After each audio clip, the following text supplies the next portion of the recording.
수많은 사람이 오가는 여기는 스위스 취리히 국제공항. 저기 단체 여행팀들 사이에 한국 남자가 뭔가를 들고 한 여자를 향해 멀리서 뛰어옵니다. 그리고 여인에게 그것을 건네주는데요. 여인은 뜻밖의 상황에 미소와 눈물이 동시에 나오면서 감동합니다. 그 이후 여인은 상사병에 걸린 여자가 되었다고 하는데요. 스위스 여행사에서 일하고 있는 플로리안 씨의 이야기를 들어보시죠. 안녕하세요. 저는 스위스에 살고 있는 플로리안이라고 합니다. 스위스는 유럽에서 가장 아름다운 나라로 손꼽히는데요. 제 고향 인터라켄은 특히 더 아름다운 자연으로 유명합니다. 세계적으로 유명한 관광지인 융프라우는 사계절 기가 막힌 절경을 선사하고요. 아참 융프라우 꼭대기에서 먹는 신라면이 최고 별미라 관광객들에게 엄청난 인기가 있습니다. 이젤발트엔 아름다운 호수가 흐른답니다. 네, 맞아요. 사랑의 불시착 촬영장으로 너무나 유명해진 그곳이요. 에메랄드빛 호수가 눈이 시린 브리엔츠도 빼놓을 수 없죠. 저는 이곳에서 태어나고 자랐어요. 저희 부모님은 스위스에서 여행사를 운영하세요. 코로나가 생기기 전까지 전 세계 사람들이 유럽에 오면 꼭 들르는 곳이 스위스여서 부모님의 여행 사업은 잘 운영되었고 저는 부유한 환경에서 자랐습니다. 덕분에 최고 명문 사립학교도 다녔고요. 그곳에서 저는 날고 긴다는 재주 많은 친구들과 부족한 것 없이 넉넉한 환경에서 친구들과 함께 공부하고 아직까지도 잘 만나고 있답니다. 우리는 누가 돈을 더 많이 버냐도 중요했는데 여자들이다 보니 남편이 어떤 사람이냐도 정말 중요했어요. 친구들은 대개 전문직 남자들 만나거나 사업하는 남자를 만났어요. 저도 뭐 당연히 그럴 거라고 생각했어요. 아직까진 혼자지만요. 부모님 사업이 점점 번창하면서 저는 대학을 졸업하고 부모님 회사로 들어갔습니다. 그리고 동아시아 쪽 여행객을 받는 곳으로 배정받았어요. 저는 처음에 미국이나 캐나다가 있는 아메리카 쪽 여행 담당으로 요청했는데요. 부모님은 그쪽은 이미 담당자들이 베테랑이어서 저보고 상대적으로 한적한 아시아 쪽을 담당하라고 했어요. 부모님께 말씀 안 드렸지만 저는 자존심이 상했어요. 아시아 담당이라니요. 제가 그런 거 하려고 좋은 대학 나온 건 아니거든요. 왠지 아시아 쪽은 돈이 없어서 여행도 잘 안 다닐 것 같고 좋은 상품을 제공해도 좋은 줄 몰라서 항의를 할 것 같고 뭐 여튼 그랬습니다. 그래서 친구들한테도 부모님 회사에 들어갔지만 아시아 담당이라고 말하지는 않았어요. 사실 유럽은 아직 인종차별도 있고 유색인종에 대해 얕잡아보는 경향이 남아있거든요. 제가 다니던 고등학교에 동양인 친구가 3개월 정도 다니다가 다른 나라로 간 적이 있어요. 물론 그 친구도 부모님 사업으로 영국으로 이사 간 거였어요. 일본의 대단한 부호의 아들이라고 들었는데 여튼 그 당시 친구들은 학교에 있는 유일한 동양인과 대화 한 번 안 했어요. 부모님 여행사로 출근하기 시작하면서 저는 아메리카를 담당하는 상대편과 왠지 모를 경쟁을 해야겠다는 욕심이 들었어요. 회사에 돈 많이 벌어다 주는 것이 직원들의 역할 아니겠어요? 저는 우리 여행사를 가장 많이 찾는 나라가 어딘지 확인해 보았어요. 역시 인구가 많다는 중국이더라고요. 우리 팀 주 고객은 중국으로 보고 저는 그들을 위한 마케팅을 펼치기로 했습니다. 중국 다음엔 일본, 그 다음엔 한국 순서더라고요. 한국? 의외였어요. 제가 알기론 일본보다 한참 못 살고 인구수도 적은 나라인데 이렇게 여행을 한다고? 아, 엄청 저렴한 패키지 여행을 하나보다 하고 생각하고 말았죠. 스위스는 10월부터 추워지기 때문에 저는 9월에서 11월까지 스위스 여행 상품을 기획했어요. 중국은 부호들이 많다고 하니까 그들이 좋아할 만한 코스를 팀 멤버들과 의논했지요. 약간은 고급지면서 음식도 많이 먹을 수 있고 보석을 파는 쇼핑몰 방문 코스도 넣다고요. 그렇게 야심차게 최고급 여행 상품을 만들어 단 50명만 결제 가능하도록 했어요. 여행자 한 사람당 약 1,000만 원짜리 상품이었거든요. 그러고는 3월부터 5월까지 영어, 중국어로 SNS 홍보를 시작하고 중국 여행사에도 상품 홍보를 했어요.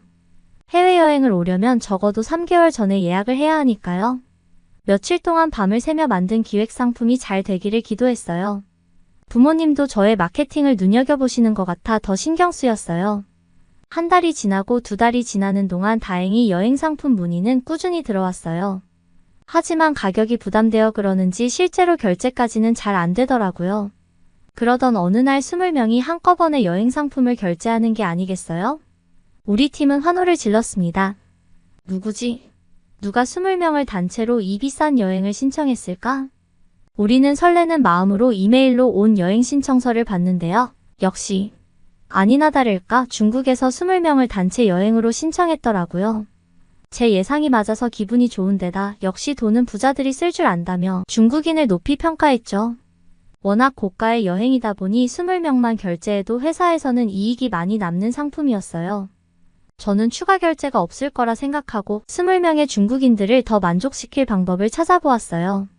우리는 호텔의 좋은 위치를 선정해 놓고 현지 식당들도 날짜에 맞게 최종 예약을 했어요. 그런데 이틀 뒤쯤 이 비싼 상품을 또 누가 20명을 결제하는 것 아니겠어요? 저는 처음에 중국 여행객들이 중복으로 결제한 줄 알았습니다. 다시 자세히 보니 어라? 한국인 20명이더라고요. 아니, 그들은 이런 비싼 여행을 할 형편이 되나요? 잘못 결제한 거 아닌가 생각했어요. 하지만 스피디하게 바로 전화가 오는 거였어요. 한국에서 일하는 여행 가이드 하영석이라고 본인을 소개하면서 인스타그램으로 우리 상품을 알게 되었고 여행 코스가 마음에 들어서 지인들과 함께 가기로 했다고 하며 몇몇 식당을 추가로 예약해달라고 부탁까지 하더라고요. 우리 팀은 급 흥분되었습니다. 갑자기 40명이 선택한 고급 여행. 더 이상 홍보하지 말고 40명에게 집중하기로 했습니다.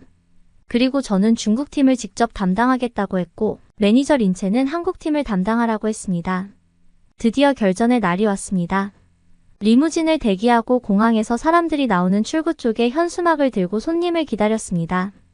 고급 여행이다 보니 중국, 한국에서부터 각각 인솔자를 한 명씩 두어 같이 오게 했죠. 그들이 자기 나라에서부터 편안하게 올 수 있게 말입니다. 저 멀리 우리 여행사 직원 겸 인솔자가 모습을 드러냈습니다. 중국팀, 한국팀 모두 한 번에 알아보았습니다. 저는 여행사 담당자로 인사를 하고 여행객들을 각각 리무진으로 모셨습니다. 20명이 탈 수 있는 벤츠버스 리무진이었어요. 린체 매니저도 한국팀을 저쪽 리무진으로 안내를 했어요.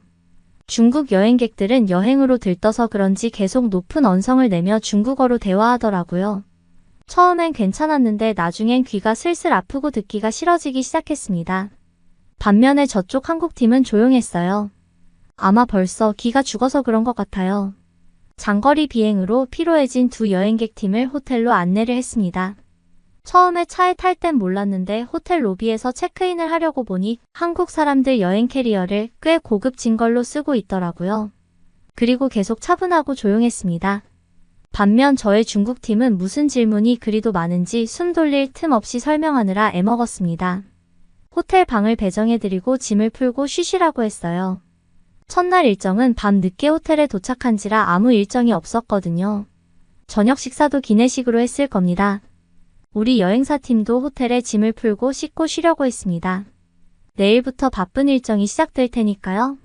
그런데 호텔방에 도착해서 의자에 엉덩이 붙이기도 전에 중국팀에서 전화가 왔어요. 저녁 안 먹냐고요?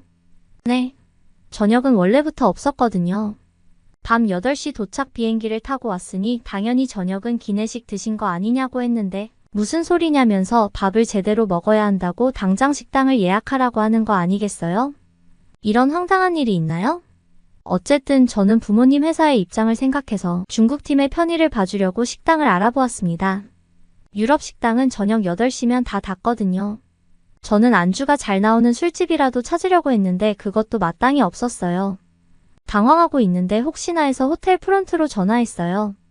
혹시 간단한 음식 제공이 되겠냐고요. 그랬더니 프론트 직원이 안 그래도 늦게 온 한국 손님들이 레스토랑에 와서 와인을 한 잔씩 하고 있으니 와도 괜찮다고 하더라고요.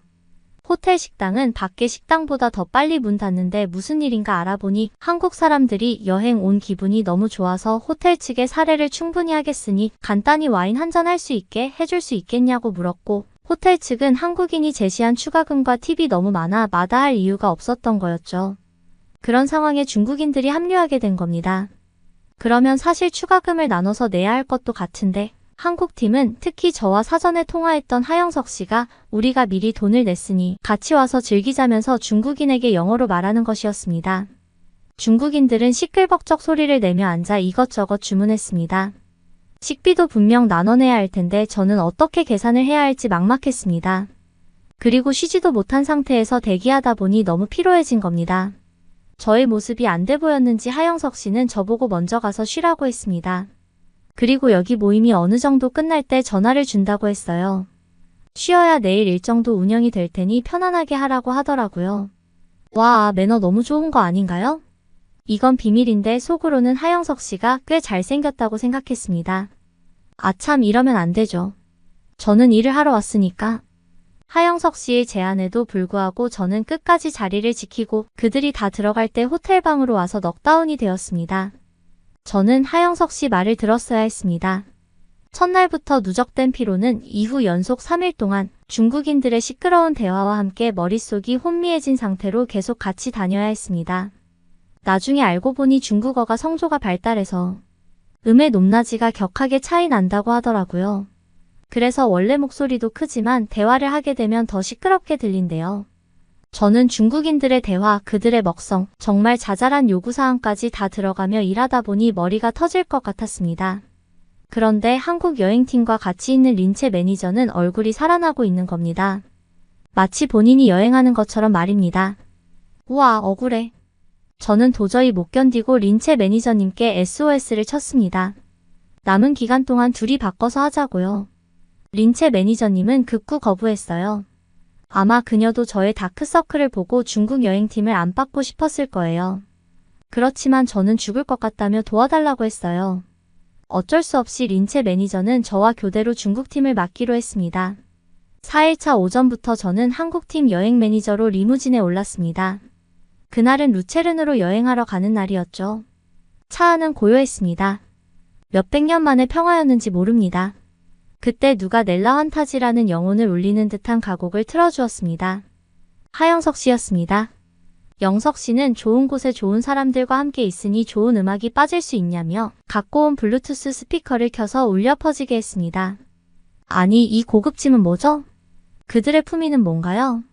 그들은 차 안에서 저에게 스위스 이야기를 해달라고 했어요. 눈을 반짝이며 옛날 이야기를 듣는 아이들 마냥 신나했어요. 이틀 전만 해도 차 안에서 고량주 마시는 중국인들 말리느라 멘탈이 탈탈 털린 저였는데 이 영화처럼 말도 안 되는 상황에 저는 당황했습니다. 영석 씨는 저보고 긴장한 것 같다며 아무 말 안 해도 괜찮다고 했어요. 다들 짐작하셨겠지만 저는 이 여행이 끝날 때까지 우아한 여자로 마무리할 수 있었어요. 저쪽 중국팀의 린체 매니저는 사흘 만에 100년은 늙은 것 같더라고요. 그렇게 우리는 최고의 야심작 고급 여행을 마무리했습니다. 중국팀과 한국팀의 여행의 만족도를 물어보았고 후기를 잘 작성해달라고 했습니다. 그들을 리무진에서 내려드리고 우리는 회사로 오려고 할 때 하영석 씨가 갑자기 저를 부르더라고요. 아마 중국팀이 절 불렀으면 여권이 없어졌다느니 하는 불길한 소식일 확률이 높은데 한국팀에서 불렀으니 별 걱정 없더라고요. 그는 주섬주섬 종이 가방에서 선물을 2개 꺼냈습니다. 저와 린체 매니저에게 주는 선물이라고요. 우리 덕분에 지인들과 아름다운 추억을 쌓아서 고맙다고 했습니다. 한국에 여행을 오게 된다면 하영석 씨가 운영하는 여행사를 이용해달라고 하며 명함도 주었어요. 매니저와 저는 너무 감동했습니다. 그는 악수를 청하고는 갔습니다. 저는 그 이후부터 한국 소식을 관심 있게 듣고 있습니다. 한국 사람들이 가진 매너에 너무 놀랐거든요.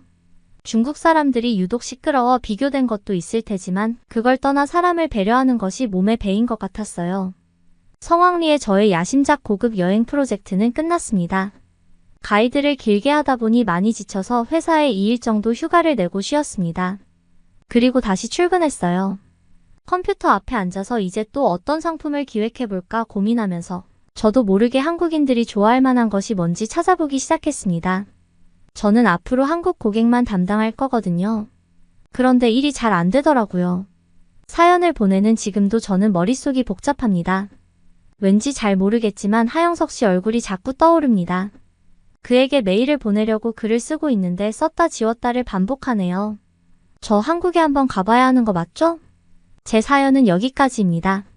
다음에는 제가 한국에 간 사연을 들려드렸으면 좋겠네요. 감사합니다.